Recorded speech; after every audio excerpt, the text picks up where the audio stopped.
بسم اللہ الرحمن الرحیم الحمد للہ رب العالمین والصلاة والسلام علی رسولہ الکریم وعلی آلہ واصحابہ اجمعین۔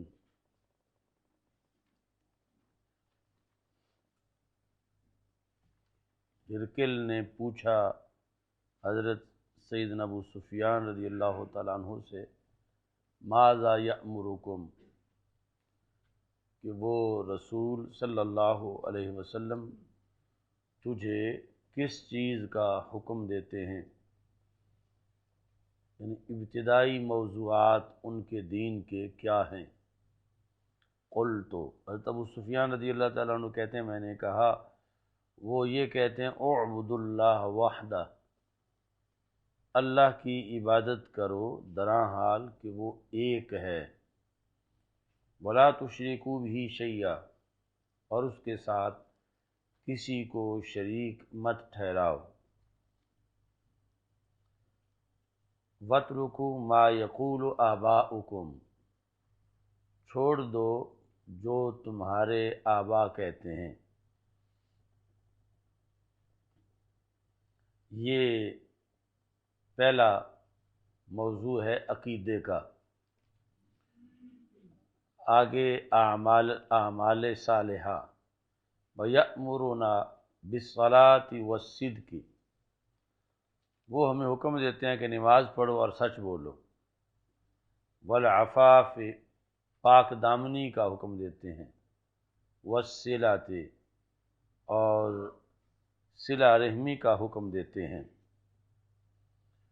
یہ آخری سوال تھا ہرقل کا حضرت ابو سفیان رضی اللہ تعالی عنہ سے۔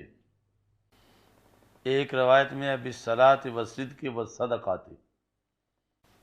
اب جو ہے وہ ہرقل جوابات پہ تبصرہ کرتا ہے۔ فقال للترجمان،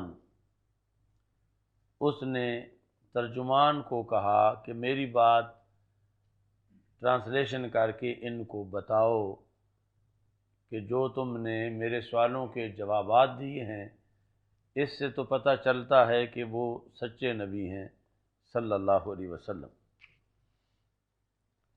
قل لہو، ترجمان کو کہا کہ حضرت ابو سفیان رضی اللہ تعالیٰ عنہ سے کہو کہ میں نے پوچھا تجھ سے اس شخص کے نسب کے بارے میں، اور تم نے بتایا کہ وہ شاندار نسب والے ہیں تمہارے درمیان۔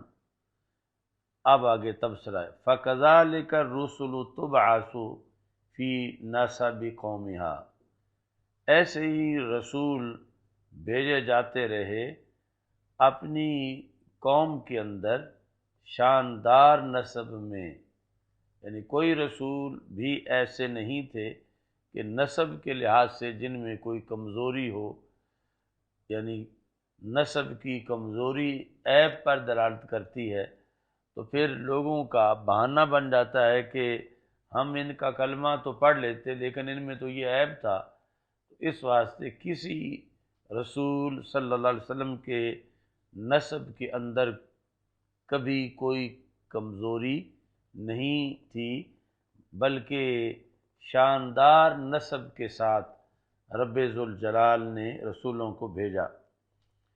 وَسَأَلْتُکَ، میں نے تجھ سے سوال کیا کہ کیا کسی نے تمہارے خاندان میں سے، یعنی رسول اکرم صلی اللہ علیہ وسلم کے خاندان میں سے یہ قول پہلے بھی کیا کہ باپ نے، دادا نے، پردادا نے، کسی نے یہ قول کہ میں اللہ کا نبی ہوں، یہ نبوت کا دعویٰ کسی نے پہلے بھی کیا؟ تو تم نے بتایا کہ نہیں۔ تو میں کہتا ہوں کہ اگر کسی نے پہلے دعویٰ کیا ہوتا تو پھر میں سمجھتا، میں کہتا رجل یأتسی بقول قیل قبلہ، یأتسی، آپ لوگوں کے پاس یتعصی ہے یا یأتسی ہے؟ یأتسی، اس کا معنی تقلید کرنا، کہ ایک بندہ ہے جو اپنے سے پہلے اپنے خاندان کے کسی بڑے کی تقلید کر رہا ہے، انہوں نے بھی نبوت کا دعویٰ کیا تو یہ بھی محض ان کی تقلید کی وجہ سے دعویٰ کر بیٹھے ہیں۔ چونکہ تم نے بتایا کہ پہلے کسی نے دعویٰ نہیں کیا تو پتہ چلا کہ یہ تقلید کے لیے نہیں بلکہ حقیقتاً ہی اللہ کے رسول صلی اللہ علیہ وسلم ہیں۔ میں نے تجھ سے سوال کیا کہ کیا ان کے آباء و اجداد میں کوئی ملک تھا، بادشاہ تھا؟ تم نے بتایا کہ نہیں۔ تو میں کہتا ہوں اگر ان کے آباء میں پہلے کوئی ملک ہوتا تو میں سمجھتا کہ یہ بندہ اپنے آباء کے ملک کا طلبگار ہے، یعنی بذریعہ نبوت ملک چاہتا ہے نبوت کا اعلان کر کے۔ تو یہاں تمہارے جواب کی روشنی میں پتہ چلا کہ کسی نے پہلے بادشاہ نہیں تھا، تو پھر یہ جواب بھی بتاتا ہے کہ یہ سچے نبی ہیں، یہ کسی بادشاہ کے ملک کے حصول کے لیے لوگوں کو اپنی طرف مائل نہیں کر رہے۔ میں نے تجھ سے پوچھا کیا تم نے کبھی ان پر تہمت لگائی جھوٹ کی اعلان نبوت سے پہلے؟ تو تم نے بتایا کہ نہیں۔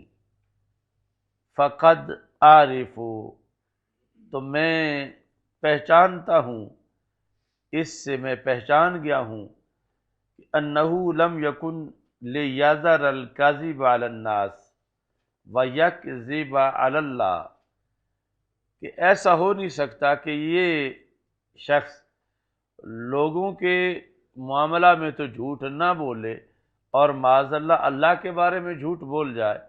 یعنی یہ اگر اللہ نے نبی نہ بنایا ہو اور یہ کہیں کہ میں اللہ کا نبی ہوں تو یہ تو پھر اللہ تعالیٰ کے بارے میں جھوٹ بنتا ہے۔ تم یہ کہتے ہو انہوں نے لوگوں کے لحاظ سے بھی کبھی جھوٹ نہیں بولا، تو جو لوگوں کے لحاظ سے کبھی جھوٹ نہ بولے اللہ کے لحاظ سے کیسے جھوٹ بولے گا؟ اس جواب سے بھی پتہ چلا کہ ان کا دعویٰ نبوت کا سچا ہے۔ میں نے تجھ سے سوال کیا کیا مالدار لوگ ان کی پیروی کرتے ہیں یا نادار لوگ؟ تم نے یہ بتایا کہ نادار لوگ ان کی پیروی کرتے ہیں، یعنی اکثریت ایسی ہے۔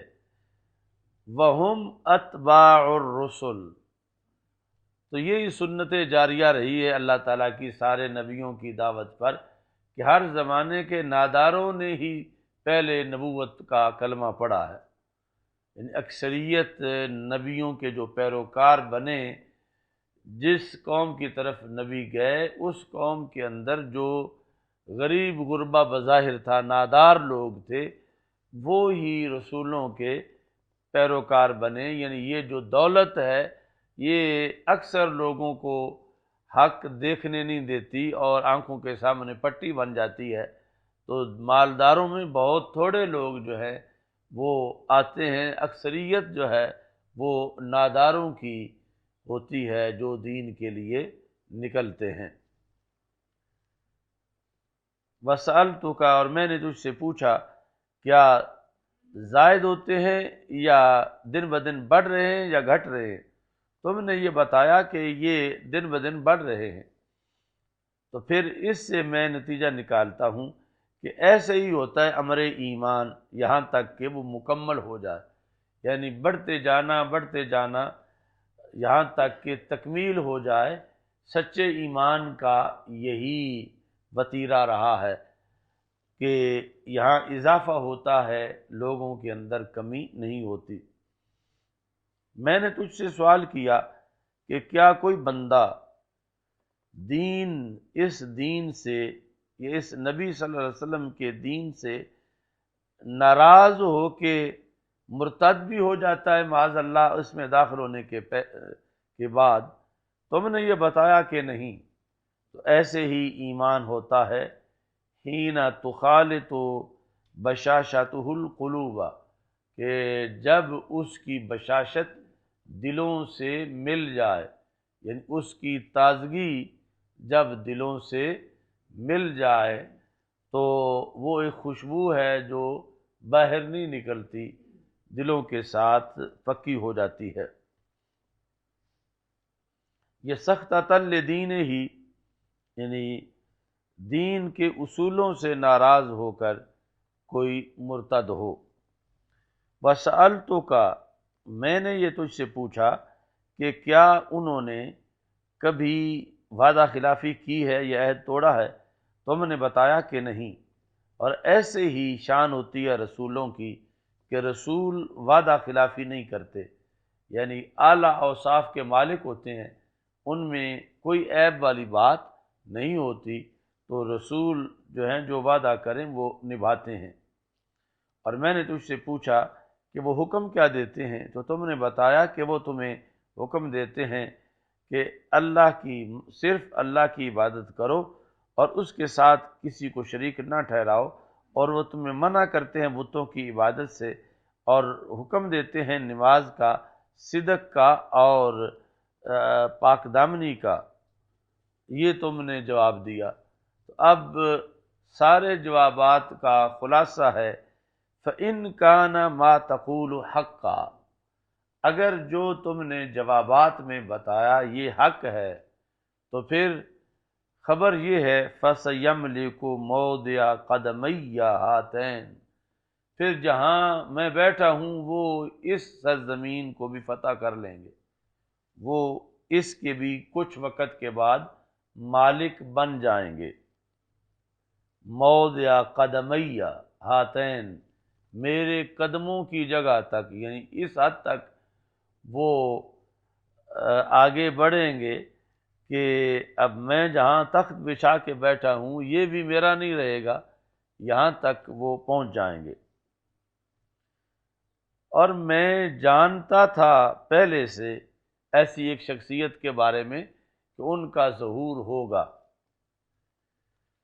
یعنی آسمانی علم کی بنیاد پر مجھے بتایا جاتا تھا کہ نبی آخر الزمان پیدا ہوں گے۔ لم اکن اظن انہ منکم، لیکن یہ میرا گمان نہیں تھا کہ وہ مکہ مکرمہ میں پیدا ہوں گے اور اے قریش وہ تم میں سے ہوں گے، لیکن یہ مجھے علم تھا کہ ابھی آخری نبی جو ہیں انہوں نے دنیا میں تشریف لانا ہے۔ فلو انی اعلم انی اخلص الیہ، اگر مجھے یقین ہو جائے کہ میں جاؤں تو میری ان سے ملاقات ہو جائے گی، لتجشمت لقاءہ، تو میں تکلف کر کے بھی ان سے ملنے چلا جاؤں، یعنی اس پر مجھے جتنی بھی مشکلات کا سامنا کرنا پڑے تو میں جا کے ان سے ملاقات کروں۔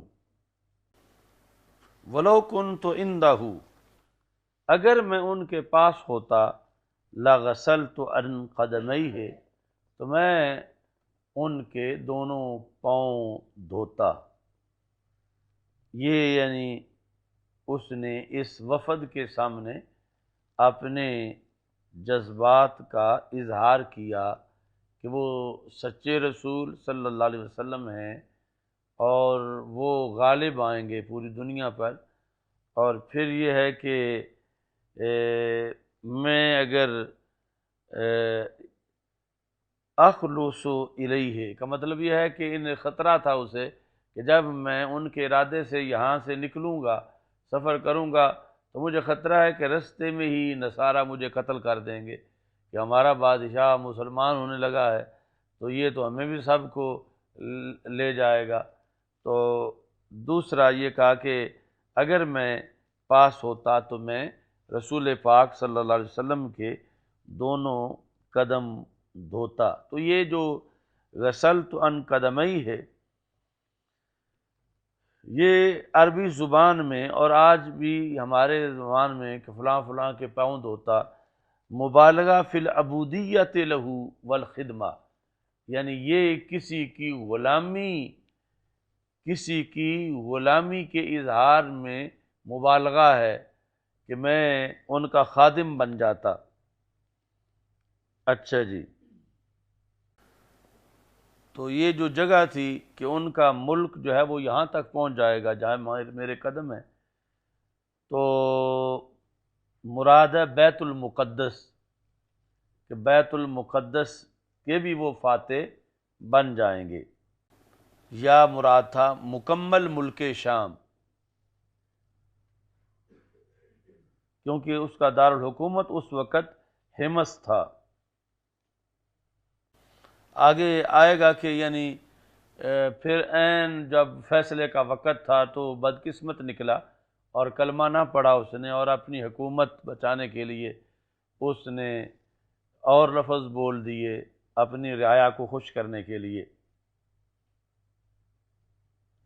تو اسی سے پھر 8 ہجری میں مسلمانوں کی جنگ ہوئی، یعنی صحابہ کرام رضی اللہ تعالیٰ عنہم جب مکہ فتح کر کے واپس گئے 8 ہجری میں، تو اس کے بعد پھر ادھر کا رخ کیا، جو کہ جنگ موتا جس کو کہا جاتا ہے، اور یہ کئی ہفتوں تک جنگ جاری رہی، اور ایک روایت کے مطابق اس میں صحابہ کے مقابلے میں 2.5 لاکھ لوگ تھے، یہود اور نصارہ مل کر، اور صحابہ نے ان کے مقابلے میں جو چند ہزار صحابہ وہاں موجود تھے انہوں نے فتح پائی۔ ثم دعا بکتاب رسول اللہ صلی اللہ علیہ وسلم، جب کتاب، یعنی کتاب سے مراد بمعنی مکتوب ہے، یعنی خط گیا تھا، تو خط سے پہلے اس نے حالات جانے، وہاں جو ملک شام میں مکہ مکرمہ سے قریش گئے ہوئے تھے، اب ان سے حالات جاننے کے بعد اس نے خط پڑھا۔ ثم دعا بکتاب رسول اللہ صلی اللہ علیہ وسلم، اس نے منگوایا خط رسول اکرم صلی اللہ علیہ وسلم کا، جو نبی اکرم صلی اللہ علیہ وسلم نے حضرت دہیہ رضی اللہ تعالیٰ عنہ کو دے کر بھیجا تھا بصرہ کے بادشاہ کی طرف۔ یعنی یہ جو صلح حدیبیہ کے بعد خطوط لکھے مختلف بادشاہوں کو رسول اکرم صلی اللہ علیہ وسلم نے، تو یہ خط جو ادھر گیا تھا روم کی طرف، یہ پہلے حضرت دہیہ لے کے گئے تھے بصرہ۔ فدفعوا الی ہرقل، تو بصرہ کا جو گورنر تھا اس نے پھر آگے ہرقل تک پہنچایا تھا۔ ایک ہے بصرہ اور ایک ہے بصرہ، تو یہ 2 جدا جدا جگہوں کے نام ہیں۔ بصرہ عراق میں ہے، یعنی کوفہ کے ساتھ جو دوسرا بڑا شہر ہے بصرہ۔ اچھا جی، اور بصرہ شام کا شہر ہے، تو لکھنے میں بھی فرق ہے، یعنی بصرہ موسیٰ کی طرح لکھا جاتا ہے، اور بصرہ جو ہے اس کے آخر میں ہائے مدورہ ہے، گول ہائے، بصرہ۔ بصرہ جو ہے یہی وہ لفظ ہے جو سیدہ آمنہ رضی اللہ تعالی عنہا نے فرمایا، خرج منی نور اضاءت لی منہ اعناق الابل ببصرہ، کہ مجھ سے ایک نور کا ظہور ہوا جس نور کی وجہ سے میرے سامنے بصرہ کے اونٹوں کی گردنیں روشن ہو گئیں۔ تو بصرہ یہ شام کا ایریا ہے، اور یعنی مکہ مکرمہ سے بصرہ قریب ہے، بصرہ دور ہے، تو یعنی اتنی دور تک نور کی روشنی پہنچی کہ میرے سامنے اونٹوں کی گردنیں روشن ہو گئیں جو کہ بصرہ شہر کے اندر موجود تھے۔ فَإِذًا فِيهِ، جو ہی پکڑا ہرقل نے رسول پاک صلی اللہ علیہ وسلم کے خط کو، اس میں لکھا تھا بسم اللہ الرحمن الرحیم من محمد عبد اللہ ورسولہ الی ہرقل عظیم الروم، سلام علی من اتبع الہدی، اما بعد فإنی ادعوک بدعایت الاسلام، اسلم تسلم یؤتک اللہ اجرک مرتین۔ اچھا جی، تو خط جو ہے جب پڑھا تو اس کے آغاز میں بسم اللہ الرحمن الرحیم موجود تھا۔ اس سے یعنی یہ پتہ چلا کہ کوئی اچھی تحریر جو ہے اس کے آغاز میں بسم اللہ ہونا چاہیے، اور یہ جمہور کا قول ہے، بلکہ اس میں صحابہ کا اجماع ہے کہ صحابہ جب بھی کوئی تحریر لکھتے تھے تو شروع کے اندر بسم اللہ الرحمن الرحیم لکھتے تھے۔ اب جس وقت خط لکھا اس کے اندر شروع میں ہی یہ تھا من محمد عبد اللہ و رسولہ الی ہرقل عظیم الروم، مالک الروم نہیں لکھا، عظیم الروم، وہ کہلواتا ملک الروم تھا، روم کا ملک، بادشاہ روم یا شاہ روم، لیکن رسول پاک صلی اللہ علیہ وسلم نے جان بوجھ کے عظیم الروم لکھا۔ تو فتح الباری میں ہے فیہ عدول عن ذکرہ بالملک اول امرا، یعنی یہ نہیں لکھا کہ امیر روم یا ملک الروم، جس کا ترجمہ بنتا شاہ روم۔ کیوں نہیں لکھا؟ لأنہ معزول بحکم الاسلام، کہ وہ اب ملک رہا نہیں، کیونکہ اسلام آ گیا ہے اور اسلام نے سارے ملک ان کے تختے الٹ دیے ہیں، یعنی اسلام نے انہیں معزول کر دیا ہے۔ اب ملک وہی بنے گا جسے رسول پاک صلی اللہ علیہ وسلم ملک بنائیں گے۔ تو ملک کا لفظ بڑا سیریس لفظ ہے اسلام میں، یعنی غیر مسلم کو اسلام ملک نہیں مانتا۔ غیر مسلم جتنا بھی بڑا ہو، اسلام میں اس کے نام کے ساتھ ملک بولنا جائز نہیں۔ اچھا جی، تو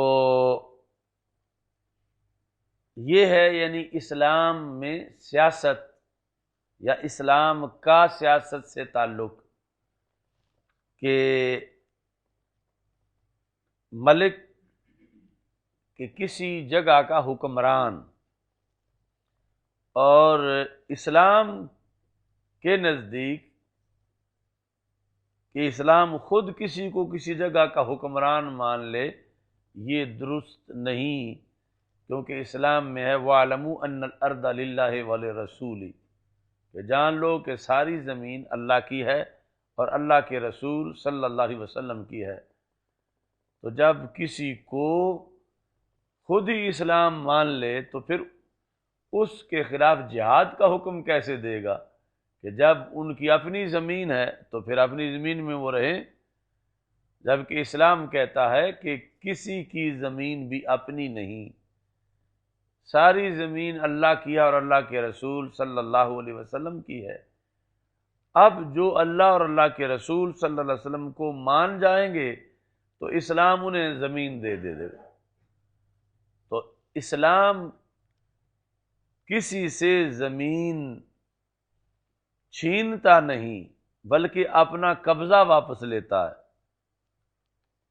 یعنی زمین غیروں کی ہو تو پھر اعتراض ہو کہ یہ اسلام میں جہاد ہے اور جہاد سے یہ لوگوں کی زمینیں چھینتے ہیں، کوئی اعتراض کرے معاذ اللہ، تو اسلام چھینتا نہیں بلکہ اپنا حق واپس لیتا ہے، کیونکہ زمین اللہ نے پیدا کی اور رسول پاک صلی اللہ علیہ وسلم کو اللہ نے بھیجا، اور سرکار نے فرمایا یہ دونوں ہستیوں کی مشترکہ زمین ہے، للہ ولرسولہ۔ اب جو ان کا کلمہ پڑھیں گے وہ حقدار ہیں اس زمین میں مالک بنے اور ملک کہلائیں، اور نیابتاً ان کو حکومت دی جائے۔ تو جو کلمہ نہیں پڑھیں گے وہ ملک پا ہی نہیں سکتے۔ لہذا اسلام پر یہ اعتراض تب ہو کہ اسلام کسی سے چھینتا ہے جب اور کوئی مالک بن گیا ہو، تو مالک تب بنے گا جب کلمہ پڑھے گا۔ تو اسلام کہتا ہے کہ تم کلمہ پڑھو تو تمہیں ملک ملے گا، اور اگر کلمہ نہیں پڑھو گے تو پھر تمہارے تختے الٹ چکے ہیں، تم ملک نہیں ہو۔ اس لیے عظیم الروم بول دیا کہ عظیم کا تعلق ملکیت کے ساتھ نہیں، اور جو چیز ملکیت غیر مسلم کے لیے زمین میں ثابت کرے، اسلام کو وہ بالکل پسند نہیں۔ اس واسطے رسول پاک صلی اللہ علیہ وسلم نے چہ جائے کہ اس میں بعد میں تبدیلی لاتے کہ پہلے تو ملک مانا ہے اب نہیں مانتے، تو سرکار دو عالم صلی اللہ علیہ وسلم نے پہلے دن ہی اس لفظ سے اجتناب کیا کہ جس لفظ کو پھر بعد میں بدلنا پڑنا تھا، تو آپ نے ملک الروم نہیں کہا بلکہ عظیم الروم فرمایا ہے۔ اب یہاں سوال بھی پیدا ہوتا ہے کہ رسول اکرم صلی اللہ علیہ وسلم کا فرمان ہے خود کہ جو کسی کو اچھا لقب لگے اسے اسی لقب سے پکارو۔ اب یہ جو ہرکل تھا اس کو تو ملک ہی اچھا لگتا تھا، کیونکہ یہ اپنے آپ کو ملک کہلواتا تھا۔ تو پھر رسول پاک صلی اللہ علیہ وسلم کی حدیث کی روشنی میں جب سرکار دو عالم صلی اللہ علیہ وسلم نے خود فرمایا ہے کہ کسی کو دعوت دینی ہو، تبلیغ کرنی ہو، تو اس کو اس لقب سے یاد کرو جو اسے پیارا لگتا ہے، تاکہ وہ کم از کم تمہاری دعوت کی طرف تو متوجہ ہو، کہیں اوپر ہیڈنگ پڑھتے ہی متنفر نہ ہو جائے۔ اس بنیاد پر یعنی چاہیے تھا کہ ملک لکھتے، تو رسول اکرم صلی اللہ علیہ وسلم نے ملک کیوں نہیں لکھا، جو کہ خود فرمایا ہوا قانون تھا؟ اس کا جواب یہ ہے کہ رسول اکرم صلی اللہ علیہ وسلم نے دونوں ضابطے اکٹھے کیے ہیں۔ جو نرمی کا حکم تھا، نرمی کا تقاضا بھی پورا کیا ہے۔ کیوں؟ لفظ عظیم بول کے کہ اس سے اس کی تالیف قلبی ہو جائے تاکہ وہ متوجہ ہو، اور ساتھ یہ بتا دیا کہ یہ نرمی میں ایسے لفظ بولنے کی اجازت نہیں جس سے ریکارڈ ہی خراب ہو جائے اور جو تعلیمات اسلامی کے ہی خلاف ہو۔ تو نرمی کریں گے مگر ملک نہیں کہیں گے، کہ ملک کہنے والی نرمی جائز نہیں، کیونکہ اسلام کسی اور کو ملک تسلیم نہیں کرتا، اپنے نظام میں بہت سیریس ہے۔ یعنی اسلام کے اندر اسلام کی زمین صرف 4 ایکڑ جو زمین ہو مسجد مدرسہ کی وہی نہیں، بلکہ اسلام پوری زمین کا مالک ہے۔ تو اس بنیاد پر رسول اکرم صلی اللہ علیہ وسلم نے جو تقاضا تھا تالیف قلبی کا، وہ عظیم کا لفظ بول کے پورا کر دیا، اور دوسری طرف جو ہے نبی اکرم صلی اللہ علیہ وسلم نے ملک کا لفظ نہیں بولا، تاکہ پتہ چلے کہ اسلام محض کوئی نظریہ نہیں بلکہ یہ زمین پر راج کرنے آیا ہے، اور اس کا تعلق ڈائریکٹ زمین پر حکومت کرنے کے ساتھ ہے۔ اس واسطے یہ ملک سے دستبردار نہیں ہو سکتا۔ نرمی کا حکم ہے، جس طرح کہ حضرت موسیٰ علیہ السلام کو بھیجا گیا اور حضرت ہارون علیہ السلام کو فرعون کی طرف، تو کہا گیا فَقُولَا لَهُ قَوْلًا لَيِّنًا، کہ جا کے اس سے بات نرمی سے کرو۔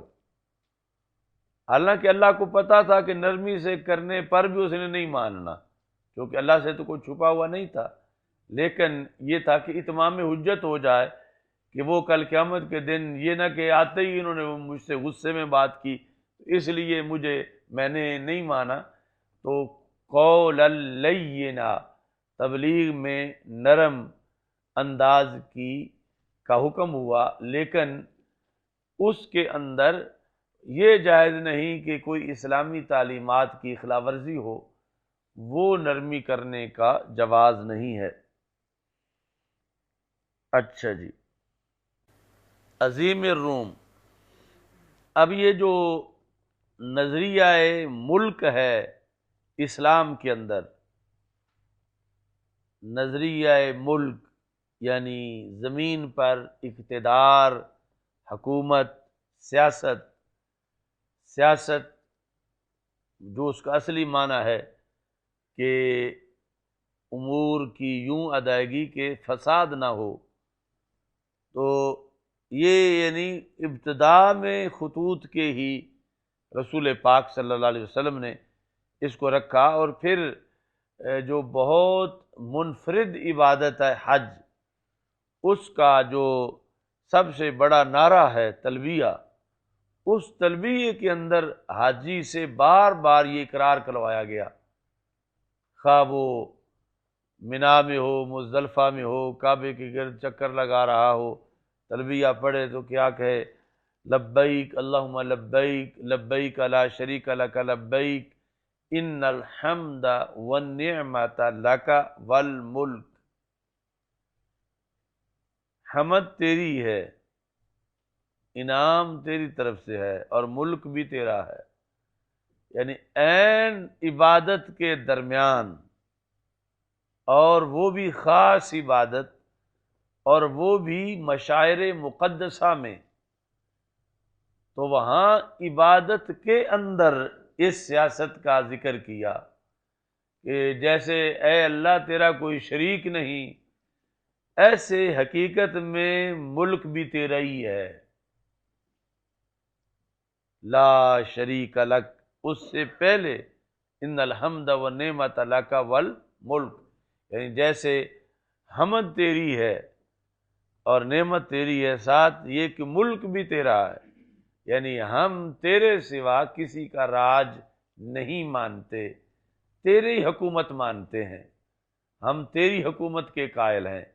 اب اللہ کی حکومت یہ نظام مصطفیٰ صلی اللہ علیہ وسلم ہے کہ ایک طرف نیو ورلڈ آرڈر ہے آج امریکہ کا بنایا ہوا ملک کا قانون، اور دوسری طرف اللہ کا قانون ہے، تو یہ تلبیہ میں مانا جا رہا ہے کہ ہم واپس جائیں گے اپنے اپنے ملکوں میں تو ہم انگریز کا قانون نہیں مانیں گے، رب تیرا قانون مانیں گے، کیونکہ تیرا ملک ہے، تیری حکومت ہے، یعنی تیرا ملک کا مطلب ہے قرآن کی حکومت، رسول اکرم صلی اللہ علیہ وسلم کے جو احکام ہیں اس کے مطابق ہم اقرار کر کے جا رہے ہیں کہ ملک تیرا ہے، ملک امریکہ نہیں ہے یا اور کسی کا نہیں ہے۔ اتنا یہ مسئلہ سیریس ہے، اس واسطے عظیم الروم تو کہہ دیا مگر مالک الروم نہیں کہا۔ اور صرف یہی نہیں، جب دوسرے بادشاہوں کو خط لکھا تو وہاں بھی ایسے ہی لکھا، یعنی الی عظیم بصرہ یا الی عظیم بحرین، کسی کو بھی ملک نہیں لکھا، کیونکہ اسلام میں اور ملک ہے ہی نہیں۔ ملک تب ہی بنتا ہے جب پہلے وہ اللہ کے حکم کے تابع ہو جائے اور غلام مصطفیٰ صلی اللہ علیہ وسلم بن جائے۔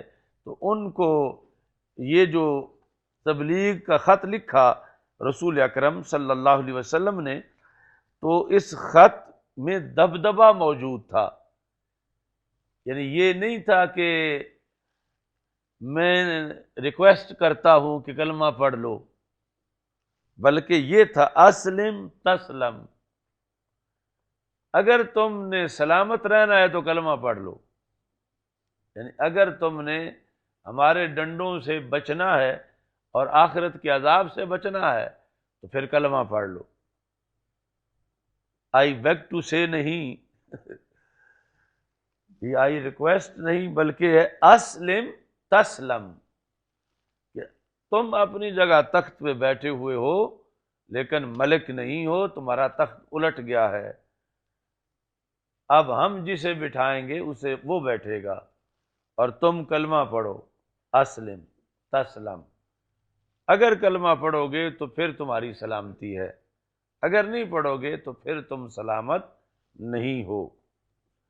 اور اگر تم پڑھ لو یؤتک اللہ اجرک مرتین، اللہ تجھے ڈبل اجر دے گا۔ ڈبل اجر کیوں ہے؟ کہ تم پہلے بھی اہل کتاب میں سے ہو، تو میرا کلمہ پڑھو گے تو پتہ چلے گا کہ تم نے پہلے جو تمہارے نبی ہیں حضرت عیسیٰ علیہ السلام، ان کا بھی تم نے پڑھا ہوا ہے، کیونکہ وہ فرما کے گئے ہیں میرے بارے میں کہ جب وہ آئیں تو ان کا کلمہ پڑھنا، اور تم نے ان کی بات مانی۔ اور اگر نہیں پڑھو گے تو پھر مجرم بھی ڈبل ہو، کیونکہ پھر تم نہ میرے امتی ہو نہ حضرت عیسیٰ علیہ السلام کی امتی ہو۔ یہ ہے یؤتک اللہ اجرک مرتین، اللہ تجھے ڈبل اجر عطا کرے گا کہ ایمان لائے اہل کتاب میں سے کوئی رسول پاک صلی اللہ علیہ وسلم پر تو پھر ڈبل اجر ہے، اور اگر نہ لائے تو پھر ڈبل کفر ہے۔ اس واسطے غزوہ روم میں ام خلاد رضی اللہ تعالی عنہا کو رسول اکرم صلی اللہ علیہ وسلم نے فرمایا کہ ان لابنک اجر شہیدین، تمہارے بیٹے کے لیے 2 شہیدوں کا اجر ہے۔ کس لیے؟ لأنہ قاتلہ اہل الکتاب، اگر تمہارا بیٹا مشرکین مکہ کے خلاف جہاد میں شہید ہوتا تو شہادت ایک ہوتی، چونکہ وہ سنگل کافر تھے، اور یہ شہید ہوا ہے نصارہ کے مقابلے میں لڑتا ہوا جو کہ اہل کتاب ہیں، اور میرا کلمہ نہ پڑھنے کی وجہ سے ڈبل کافر ہیں۔ تو ڈبل کافر کے ساتھ جو لڑے بچ کے آئے تو ڈبل غازی ہوتا ہے، اور شہید ہو جائے تو ڈبل شہید ہوتا ہے۔ اس بنیاد پر یعنی اہل کتاب اگر رسول پاک صلی اللہ علیہ وسلم کا کلمہ پڑھ جائیں تو ڈبل ایمان ہے، اور اگر نہ پڑھیں تو سنگل کافر نہیں ڈبل کافر ہیں۔ یعنی طاہر القادری تو سنگل بھی نہیں مان رہا، اور شریعت ان کو ڈبل کافر قرار دیتی ہے کہ جن اہل کتاب نے رسول پاک صلی اللہ علیہ وسلم کا کلمہ نہیں پڑھا۔ آگے سلام علی من اتبع الہدی، پہلے جو شروع میں ہے کہ سلام اس پر جس نے ہدایت کی پیروی کی، یعنی یہ نہیں کہا کہ السلام علیکم یا سلام علیکہ، یعنی بتایا کہ تم اس آل ہی نہیں کہ میں تمہیں سلام کہوں، تم اپنے اندر صلاحیت پیدا کرو کہ تمہیں سلام کہوں، کیونکہ جو ہدایت کی پیروی کرے میں تو اسے سلام کہوں گا، کیونکہ سلام کا مطلب ہے سلامت رہو، اور آگے میں کہہ رہا ہوں جا کر اسلم تسلم، سلامت تب رہنا ہے اگر کلمہ پڑھو تو وہ، کیونکہ پہلے تو مجھے کہا کہ تم دعائیں دے رہو سلامت رہو، اور آگے کہتے تب رہو جب کلمہ پڑھو، پہلے تو کلمے کے بغیر بھی دعا دے دی۔ اس واسطے رسول اکرم صلی اللہ علیہ وسلم نے السلام علیکم نہیں فرمایا، سلام علی من اتبع الہدی۔ اما بعد، بسم اللہ اور سلام کے بعد، ادعو کا میں تجھے دعوت دیتا ہوں، بدعایت الاسلام، اسلام کی دعوت کے ساتھ، میں تجھے دعوت اسلام دیتا ہوں۔ اب جدید عربی میں جو یہ لفظ ہے دعایا، یہ پراپیگنڈا کے معنی میں استعمال ہوتا ہے۔ دعایا، ہذہ دعایا محضہ، یہ محض پراپیگنڈا ہے، لیکن پرانی عربی میں یہ دعوت کے معنی میں استعمال ہے کہ میں تجھے دعوت اسلام دیتا ہوں۔ اسلم تسلم یؤتک اللہ اجرک مرتین، اللہ تجھے ڈبل اجر عطا فرمائے گا۔ اور مسلم شریف میں یہاں الفاظ ہیں ادعوک بداعیت الاسلام، دعایا کی جگہ داعیہ، مراد ایک ہی ہے۔ اور بخاری شریف میں بھی آگے جا کے کتاب الجہاد میں جب یہ حدیث آئے گی تو وہاں بھی یہی ہے کہ ادعو کا بداعیت الاسلام، یعنی یہاں دعایا ہے، اور آگے جا کر بخاری میں بھی مسلم کی طرح داعیہ ہے۔ اچھا جی، تو یہ جس مدت کا ذکر ہوا صلح حدیبیہ 6 ہجری میں رسول اکرم صلی اللہ علیہ وسلم اور قریش مکہ کے درمیان یہ معاہدہ ہوا۔ کس چیز کا معاہدہ ہوا، کس موقع پر؟ کہ جب رسول اکرم صلی اللہ علیہ وسلم ذوالقعدہ کے اندر عمرہ کرنے کے لیے مدینہ منورہ سے مکہ مکرمہ کی طرف چلے تو قریش نے رستہ روکا اور اس پر صلح ہوئی کہ آپ اگلے سال تشریف لائیں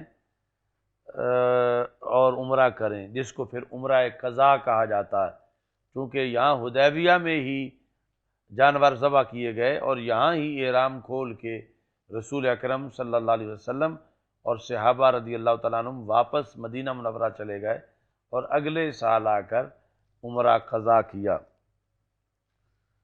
تو یہ جو معاہدہ تھا اس پر تھا کہ 10 سال جنگ نہیں ہوگی، 10 سال تک جنگ نہ ہونے پر معاہدہ تھا۔ اور معاہدہ رسول اکرم صلی اللہ علیہ وسلم یا صحابہ نے نہیں توڑا تھا، معاہدہ ٹوٹ گیا تھا لیکن توڑا تھا قریش نے۔ کہ معاہدے میں یہ تھا کہ جو مسلمانوں کے یعنی رسول پاک صلی اللہ علیہ وسلم کے حلفاء ہیں، حلیف، جنہوں نے رسول پاک صلی اللہ علیہ وسلم کے ساتھ حلف اٹھایا ہوا ہے کہ اگر آپ پر کوئی حملہ کرے گا تو ہم ساتھ مل کے اس کا مقابلہ کریں گے، تو حلفائے رسول صلی اللہ علیہ وسلم میں سے بنو خزاعہ بھی تھے، تو قریش نے بنو خزاعہ پر حملہ کر دیا، جبکہ 10 سال تک نہ وہ رسول اکرم صلی اللہ علیہ وسلم پر اور صحابہ پر حملہ کر سکتے تھے اور نہ ہی خزاعہ پہ حملہ کر سکتے تھے، تو انہوں نے خزاعہ پہ حملہ کر دیا اور عہد توڑ دیا۔ تو اللہ تعالیٰ نے پھر آرڈر دے دیا رسول اکرم صلی اللہ علیہ وسلم کو اور صحابہ کو کہ الا تقاتلون قوما نکثوا ایمانہم، کہ تم ان سے پھر کیوں نہیں لڑتے جنہوں نے قسمیں توڑ دی ہیں، حلف توڑ دیا ہے۔ تو اس بنیاد پر پھر جو ہے وہ ان کے خلاف ایکشن لیا گیا۔ تو رسول پاک صلی اللہ علیہ وسلم نے حلف نہیں توڑا اور قریش نے وہ جو 10 سال تک جنگ نہ کرنے کا حلف تھا وہ توڑ دیا۔ سلام، تو یہ مبتدا ہے اور اس میں یعنی تخصیص پیدا ہو چکی ہے مقدم کرنے کی وجہ سے۔ سلام یہ ان مواضع میں سے ہے کہ جہاں نکرہ بھی مبتدا بن سکتا ہے تخصیص کی بنیاد پر، تو یہاں نکرہ ہے اور تخصیص کی بنیاد پر مبتدا ہے۔ تو سلام کے مسئلہ کے اندر رسول پاک صلی اللہ علیہ وسلم کا فرمان ہے لا تبدؤ الیہود والنصارى بالسلام، کہ یہود و نصارہ کو سلام کرنے میں پہل نہ کرو۔ ایسے ہی بخاری شریف میں ہے کہ بدعتی کو سلام نہ کہو، اور ایسے ہی جس نے گناہ کبیرہ کیا ہو اس کو بھی سلام نہ کہو اور نہ ہی ان کے سلام کا جواب دو۔ یہ عمدۃ القاری 159 صفحے پر ہے۔ یہاں سے کچھ لوگوں نے استدلال کیا کہ ایسی کتاب یا ایسا ورقہ جس میں کوئی آیت لکھی ہوئی ہو یا چند آیات لکھی ہوئی ہوں قرآن کی، بے وضو بندہ اور کافر اس کو ہاتھ لگا سکتا ہے۔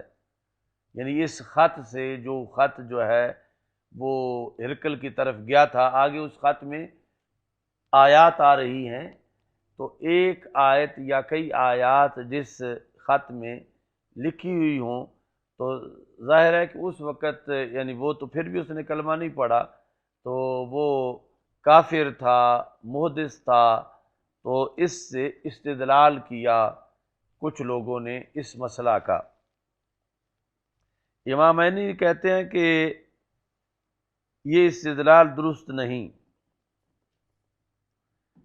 اس بنیاد پر کہ رسول اکرم صلی اللہ علیہ وسلم کا فرمان ہے، لا یقرأ الحائض والجنب شیئا من القرآن، حائض اور جنبی قرآن مجید سے کچھ بھی نہ پڑھیں، شیئا من القرآن باطلاقہ یتناول ما دون الآیہ، یہ اپنے مطلق ہونے کے لحاظ سے آیت کو بھی شامل ہے، آیت سے کم کو بھی شامل ہے۔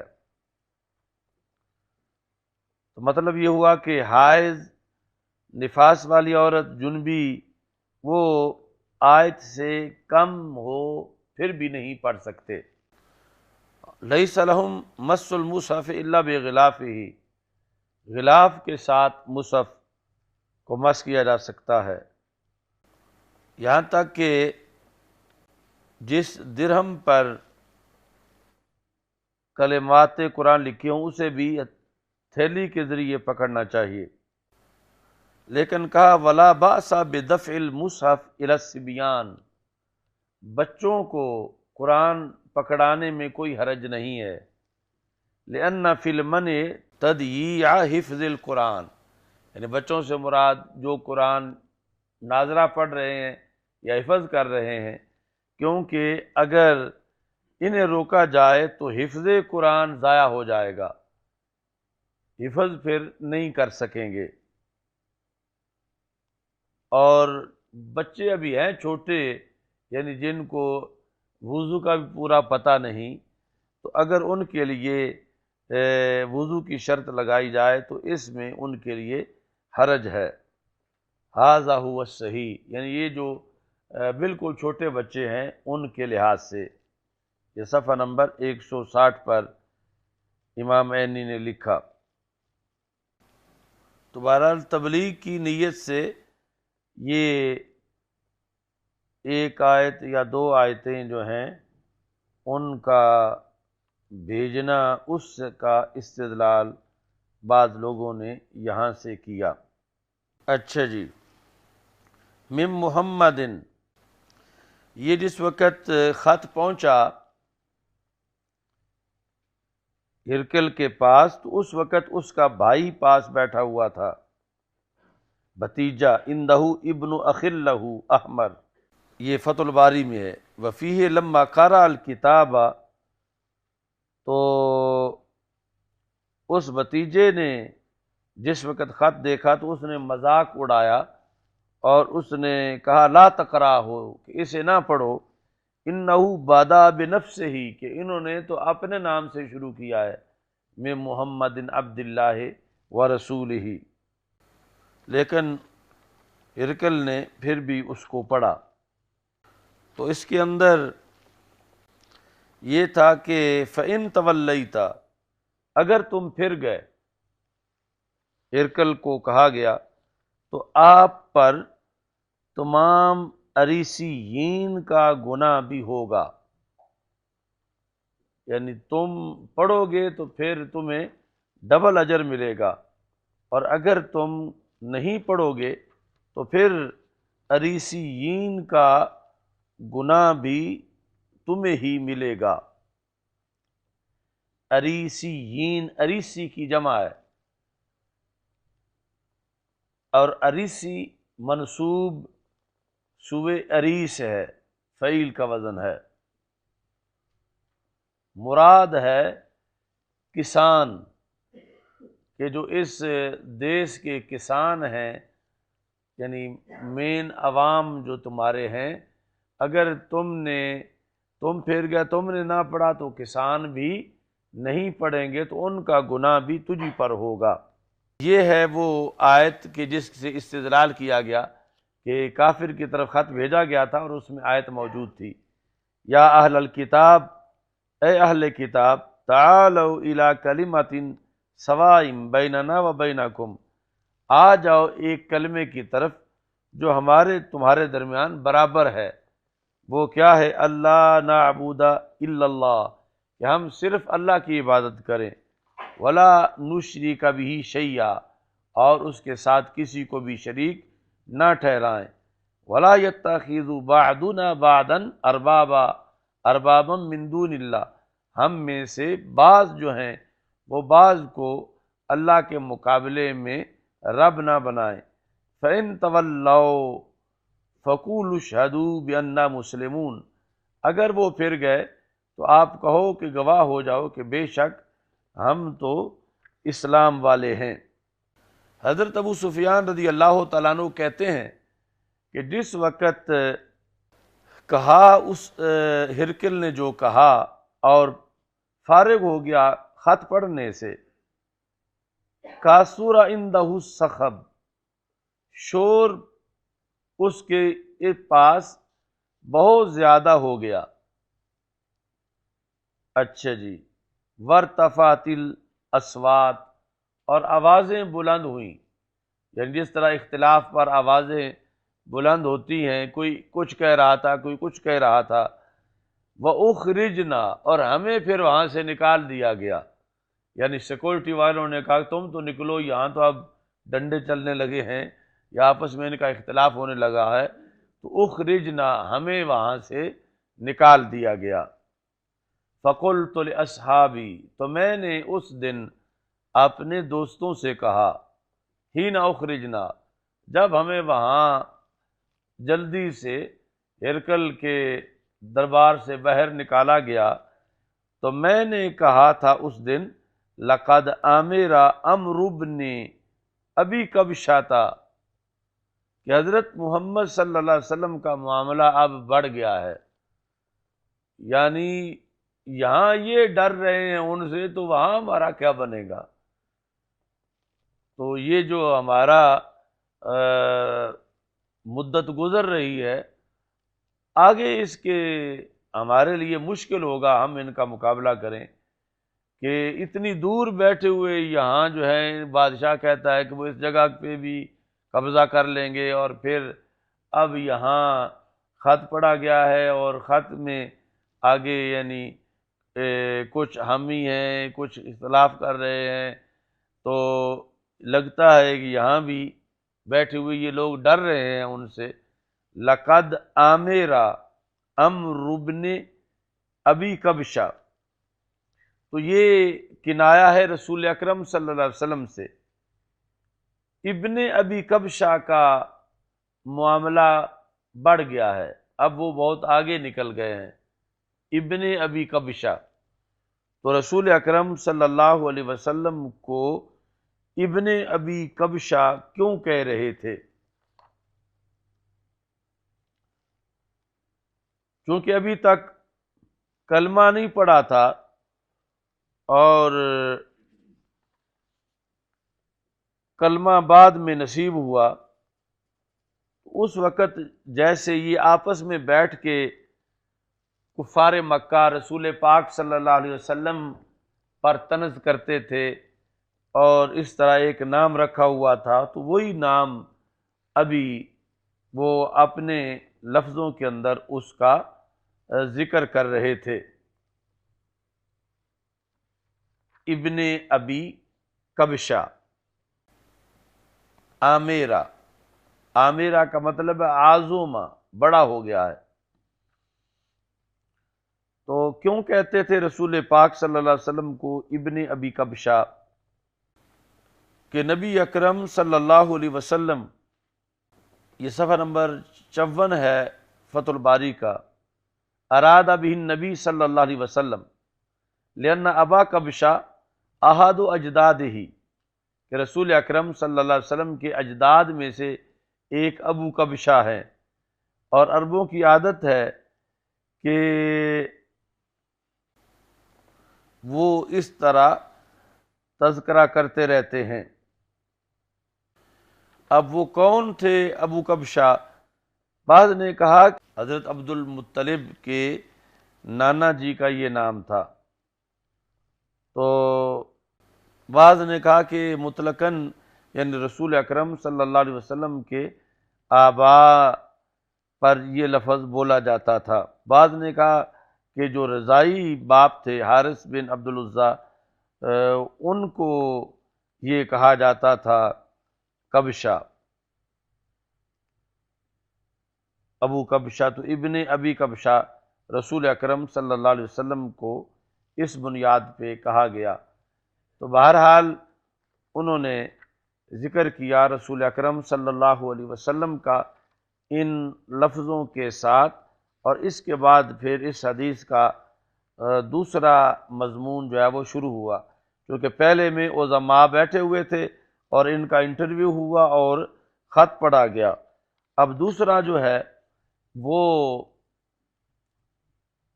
جو ابن ناطور سے شروع ہوگا، وہ پھر مزید اس کے اندر تفصیلات آئیں گی۔ لقد آمر امر ابن ابی کبشہ انہ یخافہ ملک بنی الاسفر۔ کیسے بڑا ہو گیا معاملہ؟ تو ابو سفیان رضی اللہ تعالیٰ عنہ کہنے لگے ان سے ان ککوں کا بادشاہ ڈر رہا ہے۔ انہ یخافہ، وہ کا مرجع جو ہے جو منسوب ہے رسول پاک صلی اللہ علیہ وسلم، کہ ڈر رہا ہے کون؟ بنی الاسفر، ککوں کی جو اولاد ہے وہ اسفر لوگوں کی، تو وہ ڈر رہی ہے، یعنی اتنے دور بیٹھ کے یہ ڈر رہے ہیں، تو پھر ہم سے وہ کیسے روکے جائیں گے؟ فما زلت موقنا انہ سیظہر، ابو سفیان کہتے ہیں مجھے یہ یقین تھا کہ یہ غالب آ کے رہیں گے رسول اکرم صلی اللہ علیہ وسلم، حتی ادخل اللہ علیہ الاسلام، یہاں تک کہ رب نے اسلام میرے دل میں بھی ڈال دیا۔ تو یہ مجھے پہلے سے یقین تھا کہ رسول اکرم صلی اللہ علیہ وسلم غالب آ کے رہیں گے۔ اب یہاں جو بنی الاسفر ہے، ادھر حاشیے پہ لکھا ہوا ہے آپ کے پاس کہ ان کو بنی الاسفر کیوں کہا جاتا تھا؟ کون ہے بنی الاسفر؟ روم۔ تو یہ روم بن ایس جو تھا، اس نے ایک حبشن عورت سے شادی کی، ملک حبشہ کی بیٹی کے ساتھ۔ تو رومی سفید تھے اور ماں ان کی حبشن تھی، فجاء لون والدہ بین البیاض والسواد، تو پھر جو بچے پیدا ہوئے وہ بیاض اور سواد کے بین بین تھے، تو انہیں پھر اسفر کہا جاتا تھا۔ تو پیلے ککے، اچھا جی۔ اور دوسرا جو ہے یہ انما لقب الاسفر لأن جدتہ سارہ زوج ابراہیم حلتہ بالذہب، کہ دوسرا جو ان کو کہا جاتا تھا رومیوں کو بنی الاسفر، تو حضرت سارہ رضی اللہ تعالی عنہا نے جو ان کی ماں تھی انہیں سونا پہنایا تھا، یعنی اوپر نسل کے آغاز میں، لیکن پہلا جو ہے وہ زیادہ غالب ہے ان کے بنی الاسفر ہونے کی وجہ سے۔ اب جو اسفر لوگ ہیں ان کا بادشاہ رسول اکرم صلی اللہ علیہ وسلم سے ڈر رہا ہے۔ دعا کرو۔ الحمدللہ رب العالمین والعاقبۃ للمتقین والصلاۃ والسلام علی رسولہ الکریم۔ استغفر اللہ، لا الہ الا اللہ وحدہ لا شریک لہ، لہ الملک و لہ الحمد وهو على كل شيء قدير. اللهم بارك اللهم بارك اللهم بارك. ربنا أتمم لنا نورنا واغفر لنا إنك على كل شيء قدير. اللهم إنا نعوذ بك من زوال نعمتك وتحول عافيتك وفجاءة نقمتك وجميع سخطك.